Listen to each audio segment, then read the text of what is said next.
महाभारत का वो कुंड है जहां भगवान परशुराम ने अपनी मां की हत्या करने के बाद अपने हाथ से चिपकी हुई कुल्हाड़ी से मुक्ति पाई थी। यह कहानी है महान ऋषि जमदग्नि और उनकी पत्नी पतिव्रता रेणुका की। कहते हैं रेणुका हर दिन नदी से कच्चे घड़े में पानी लाती थी और उनके सतीत्व के बल से वह घड़ा टूटता नहीं था। उनके 5 पुत्र थे जिनमें सबसे छोटे थे विष्णु अवतार परशुराम। एक दिन रेणुका ने नदी में कुछ गंधर्वों स्वर्ग के संगीतकार को जल क्रीड़ा करते देखा।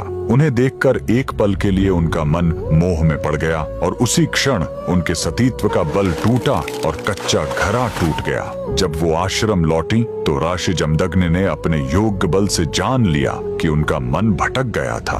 वो इतने क्रोधित हुए कि उन्होंने अपने पुत्रों को आज्ञा दी, अपनी मां का वध कर दो। जब चारों बड़े भाइयों ने मना कर दिया तो क्रोधित पिता ने उन्हें तुरंत पत्थर बन जाने का श्राप दे दिया। इसके बाद परशुराम ने पिता की आज्ञा को अपना धर्म समझा।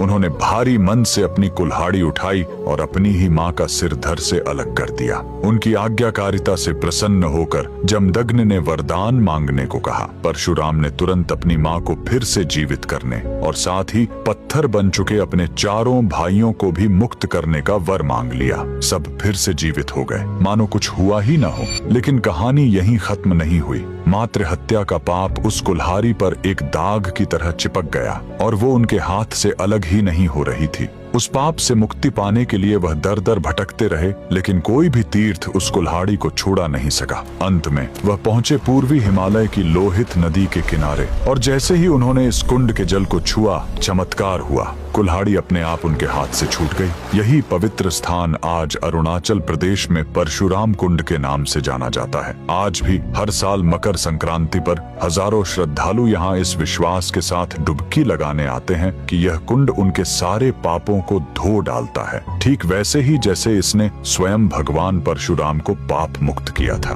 भगवान परशुराम को दिल से मानने वाले सभी भक्त कमेंट्स में जय परशुराम जरूर लिखें।